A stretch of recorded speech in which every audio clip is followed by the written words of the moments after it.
In session 3, we took a look at how we graphically display a quantitative variable. And the first thing we had to do is we had to learn how to create a frequency distribution by placing each individual into a bin. And then once we have the frequency distribution and the relative frequency distribution, we could create a histogram. But how do we interpret the histogram? From session 3 last time, we learned that the first thing you got to do is you got to know what shape it takes. And a histogram could be either symmetric or it could be skewed. Symmetric histograms could be symmetric with one peak, symmetric unimodal, or symmetric with two peaks, symmetric bimodal, or symmetric uniform. Skewed histograms could be skewed left or skewed right. But in this session, session 4, we're going to take a look at how we further interpret the histogram. So we took a look at how we determine the shape, but in this session we're going to take a look at how we determine the center of a histogram. So what we mean by the center of the histogram a lot of times is the midpoint, the value that divides the distribution approximately in half. And so what we're going to do is we're going to take a look at really three measures of center. The three measures of center are going to be the mode, the mean, and the median. The mode is the value that occurs most often. We saw when we took a look at the shape of the distribution, we used the word modality. A unimodal distribution had one mode, while bimodal distributions had two modes, two peaks. So as we saw from the histogram, the most frequent value was the mode. So technically the mode is the most commonly occurring value in the distribution. The mean is the average of the set of distributions. So in other words, the sum of all observations divided by the number of observations. So each observation here is represented by a subscript. X sub I means the first observation of the first individual. X sub 2, the second observation of the second individual, all the way up to the last individual, N. X sub N is the nth observation of the nth individual. So if there's N individuals, we add them all up and we divide by N, where N is the number of individuals that we collect information on. So how do we notate the mean? Is with X bar. So there you can see X bar there. That's how we notate the mean of a sample. And then how do we get the mean? Is by adding up all the individual observations and dividing by the number of individuals that you gathered an observation from. Mode, most frequent. The mean is the average. The median is the midpoint, where half the observations fall above, half the observations fall below. So how do we find the median? Just like the median of the highway is the middle of the highway, the median of a data set is the middle of the data set. First, you have to organize the data from smallest to largest. If your data is not in order, the median is not going to be very useful.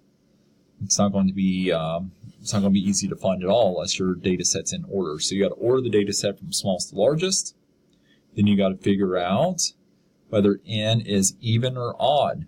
So if you have an even number of data points, there's not going to be a true middle value. There's actually going to be two middle values. So you're going to have to take the two middle values, if your data set is even, take the two middle values and you're going to have to average them. However, if it's odd, you will have a true middle value. If it's odd, the true middle value will be in the spot n plus 1 divided by 2.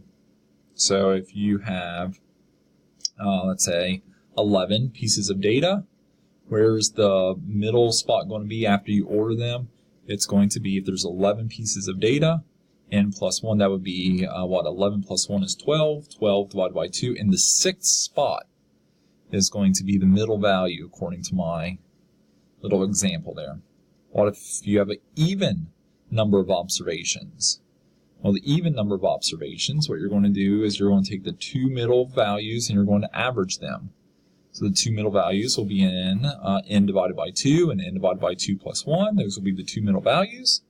and then take the two middle values and average them. Okay? So how are we going to find the mean and the median? The mean is the average, the median is the midpoint. So how do you know which one should you use? Should you use the mode, the mean, or the median? Well, it ends up that usually the mode is not used very often. It's the median or the mean that are used quite often. So how do you know whether or not you should use the mean or the median? I think it depends on whether or not the data set is skewed or if it's symmetric. Take a look at data set A. Data set A is fairly symmetric. Okay? Data set B, however, is skewed. We got a very large value, so that would be skewed off to the right. The very large value skews this data set to the right. That large value, think about the number line. Your large values are to the right, so this skews the data set right. Okay? So if you had a grade book and your grade book showed these scores, that would make sense, right, to take the average. But if you take the average here, that's not going to be right, because that 730 isn't going to make sense. It's going to skew the data very high because of that 730 skewing it right. So if you have a symmetric data set, like you have in set A, you'll want to take the mean. With the symmetric data set, you want a mean. However, if you have a skewed data set, whether it's skewed right, like in this example, data set B, or skewed left, you're going to want to do the median. That's because the median is more resilient to outliers. The mean, however, is very sensitive to outliers, while the median is quite resistant to outliers. Okay? So what data set should you use? Well, what kind of shape is that? That's symmetric, right? It's unimodal symmetric. So let's do the mean. However, this guy is what? He's skewed left. So we should probably do the median. Here you can see on a symmetric unimodal, the mean and the median will be located approximately the same place on the histogram. However, on skewed distributions, it's going to skew the average either down or up. In this case, if it's skewed left, it's going to skew the mean down. It's going to push that mean down. It's going to skew it to the left. Hypothetically, if this graph was skewed right, it would take that average and it would put it further to the right of the median. So when should we use an average? Is with symmetric histograms. When should we use the median? Is with skewed histograms. Now that we've completed the center, let's talk about the spread. The spread measures the variability of the distribution, because sometimes the center doesn't tell the whole story. Right? We don't know the whole story unless we know the center and the spread, or the center and the variability. We're going to take a look at two ways to find the variability in this lesson. By finding, first of all, the range, and then we'll find the interquartile range in a minute or two. The range is simply how far does the data set cover. So what we're going to do is we're going to take the maximum minus the minimum. That's how we find the range. The maximum minus the minimum. Okay? Now, how do we find what we call the interquartile range? Is the interquartile range quantifies the variability by giving us a measure of what range are covered in the middle 50% of the data. So what values are in the middle 50% of the data is the interquartile range. That's what the interquartile range measures. What data is in the middle 50% of the data. So how do you find the interquartile range? Is first you find the median. What the median does is it splits your data into the bottom 50% and the top 50%. Once you got the bottom 50% and top 50%, then you take the bottom 50% and then you split that data set into two. You find the median of the bottom 50% of the data, and that gives you what we call Q1. That's in the first quarter. Notice the median is in the middle. Sometimes it's called Q2 because it's second quarter. At the end of the second quarter, you have halftime, the median. But in the middle of the minimum and the median, we have Q1. Q1 is the middle of the bottom 50% of the data. We'll do that with the top 50% of the data as well. And then that gives us Q3, the third quarter, the third quartile. Once we have Q1 and Q3, we can easily find the interquartile range by subtracting those two. Q3 minus Q1 gives us the interquartile range, which then gives us what range 50%, the middle 50% of our data lies in. 25% between Q1 and the median, the other 25% between the median and Q3. And then we do our last little analysis of the histogram. Are there any outliers?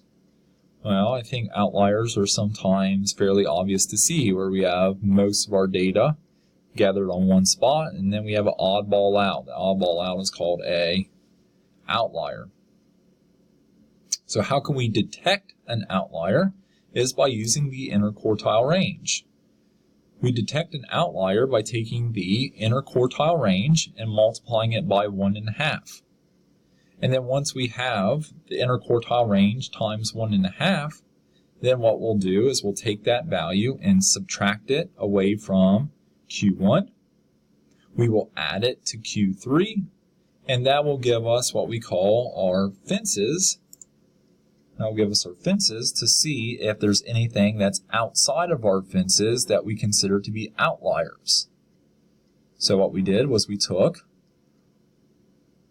the interquartile range and multiplied it by 1.5 and subtracted it from Q1. We took the interquartile range times 1.5 and added it to Q3. And then that gives us our fences. If there's any observation outside the fences, then we have a problem. We have outliers. In the next lesson, we'll talk about what to do with those outliers. But for right now, let's go to another video and talk about how we find outliers using an example from StatCrunch.